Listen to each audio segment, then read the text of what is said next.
values, practices, and material objects that allow a group of people to live together in relative harmony.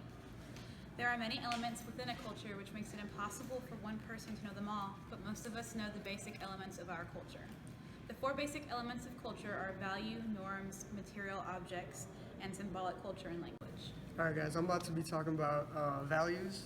So values encompass basically the broadest aspect of culture, and values are basically defined as abstract standards that are defined by society or by a group as being desirable, good, right, or important. For instance, let's say in the U.S., the ideas of capitalism, democracy, individualism, those are things that we see are inherent to our culture, things that we see as desirable, things that we see as good, attaining wealth, things like that. On the other hand, in contrast, in many foreign countries, we see ideas of community and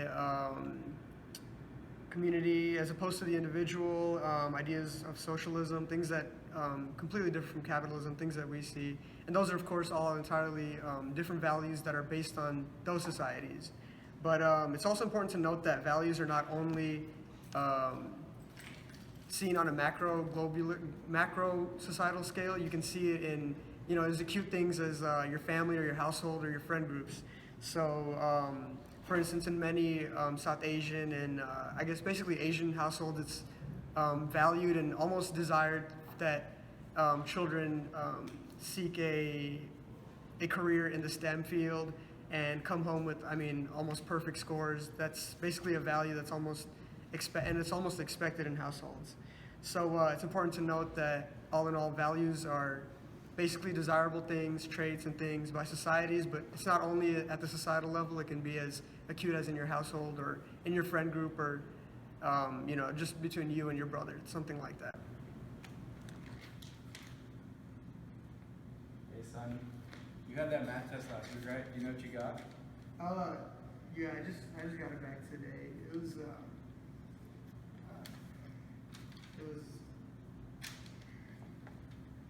95?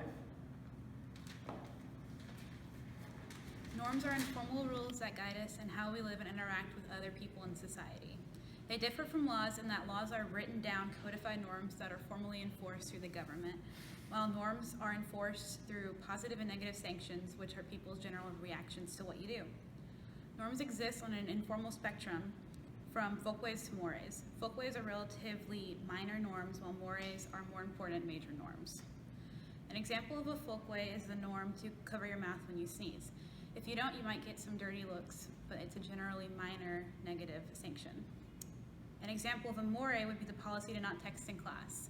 If you do, you may be asked to leave class or have your grade reduced. This is an example of a more severe negative sanction. Folkways and mores can exist on a continuum, so we cannot always determine what is what, and we depend on the reactions of others to tell us what these norms are.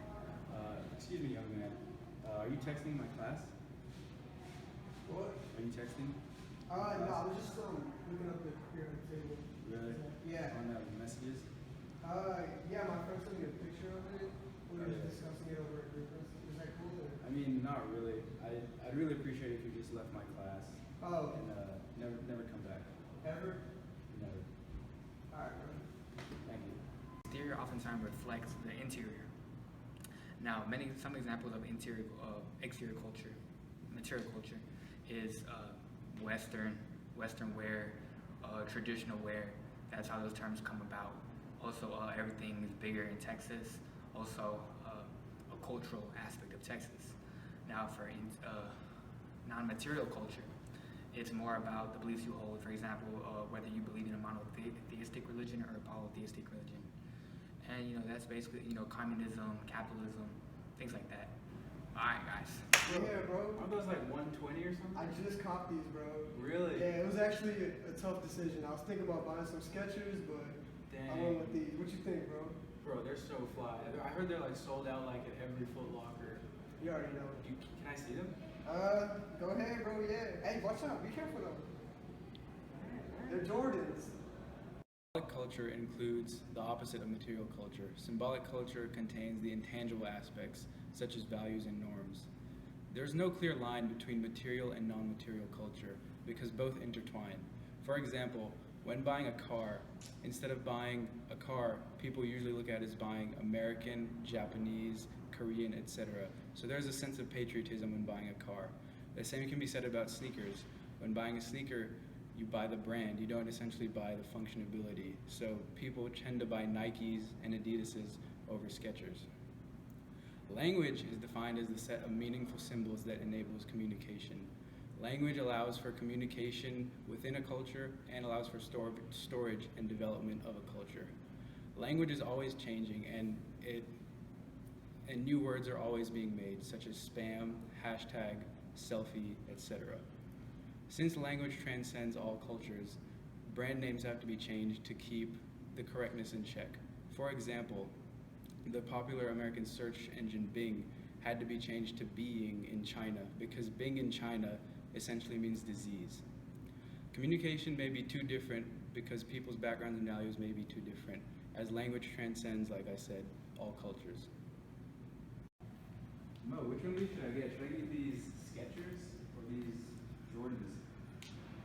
Bro, you gotta go with the Jordans. Are you kidding me? Really? But I mean, the Skechers are so much cheaper and they look like kind of the same. Bro, the Skechers are lame, bro. Are you kidding me?